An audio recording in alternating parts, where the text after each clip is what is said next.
Pens দিয়ে আমার নাতি বীজ কিনবে, সেই বীজ বপন করবে, ওটা মাছ সবুজ সুফলা শস্য শ্যামলা হয়ে উঠবে, আমার প্রজন্ম বাঁচবে, জাতি বাঁচবে, বংশগতি বাঁচবে, সমাজ সমৃদ্ধিশালী প্রগতিশীল হয়ে উঠবে।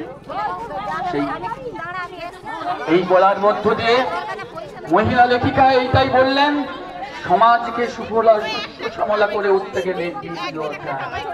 ঠাকুর অনুকূল চন্দ্র সেই প্রেক্ষাপটে দাঁড়িয়ে বললেন, এই বীজ মন্ত্র বাঁচাবে তোমার সত্তাকে, এই বীজ মন্ত্র বাঁচাবে তোমার প্রজন্মকে।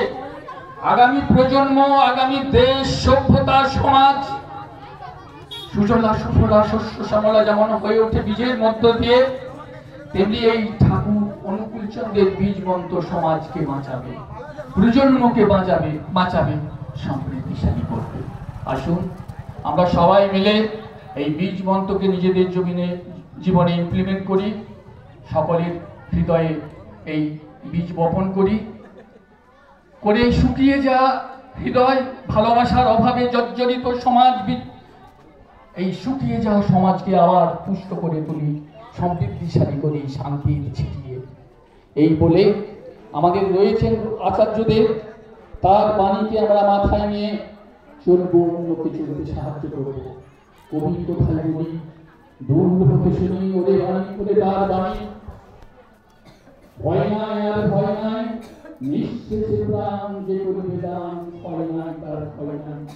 আসুন আচার্য আশীর্বাদ মাথায় নিয়ে চলি, চলে নিজেদের জীবনকে, সমাজকে, পরিবারকে, বংশকে সমৃদ্ধিশালী করি। কবি কোথায় গিয়ে শেষ করি, আমার মাথায় আমি জানি না কিছু, বুঝি না কিছু, জীবন যখন দিলে তুমি আসুন সবাই আমার এই সুপ্রতিষ্ঠিত করে এই আমাদের সকলের জীবনকে